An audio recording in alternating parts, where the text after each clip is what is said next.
The purpose of this video is my summary on the 1973 documentary The Second Gun, produced by Gerard L. Kahn and Ted Carrick. This summary includes what I believe to be the major evidence in the documentary that proves conspiracy in the murder of RFK. This is strictly a summarization of what is in the video according to my views and what I think the major research, evidence, and info is in this documentary. So here we go. Here's my summarization. Everything I talk about was in this documentary. Scott Enyard had his film stolen by the police. He was a photographer. The LA cops lied to him. He actually got some of his film back approximately 40 years later. The Herrick scenario is corroborated heavily in this documentary. Remember, they were the gun owners out in suburban LA that had seen Sirhan with the conspirators on the day of the murder. They were largely discredited by the LA cops and forgotten about. It's all in the documentary.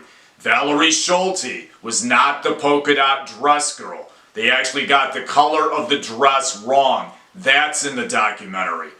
He was one of the first people to figure this out.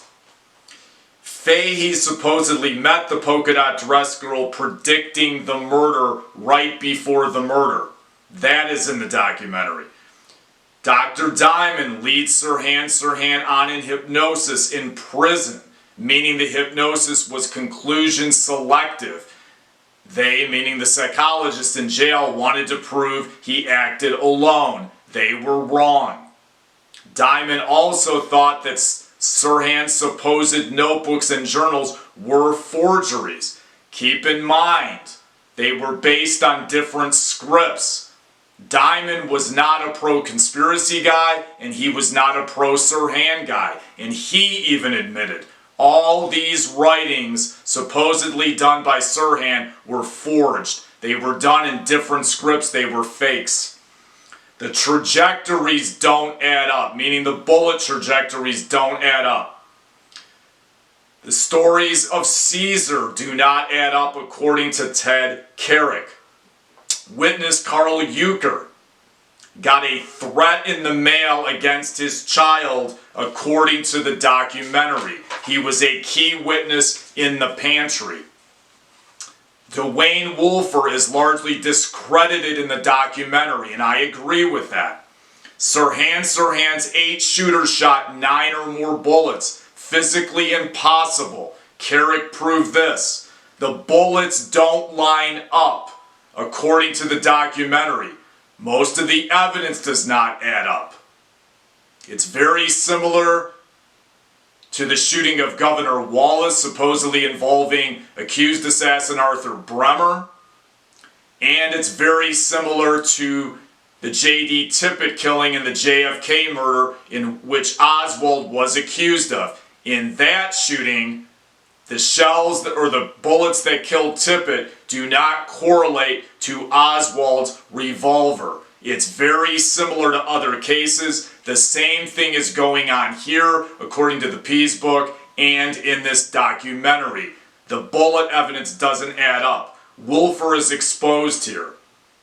Gun expert and criminologist William W. Harper believed in the second gun theory.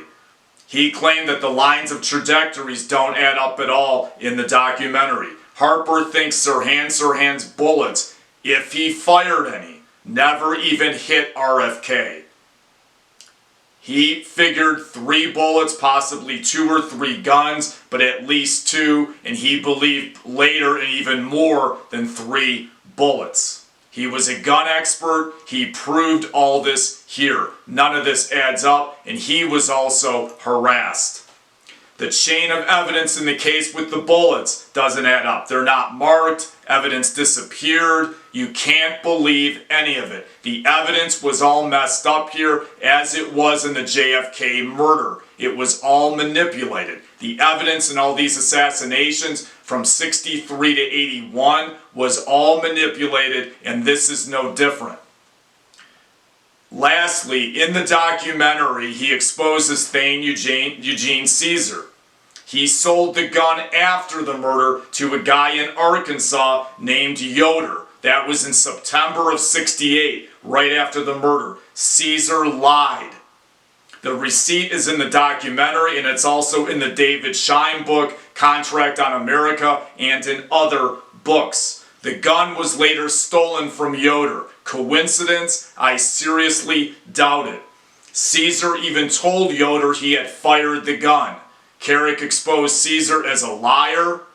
He lied about when he sold the gun. He sold the gun after the murder, not before, and it's corroborated here and in all of the other research in this case. None of it adds up.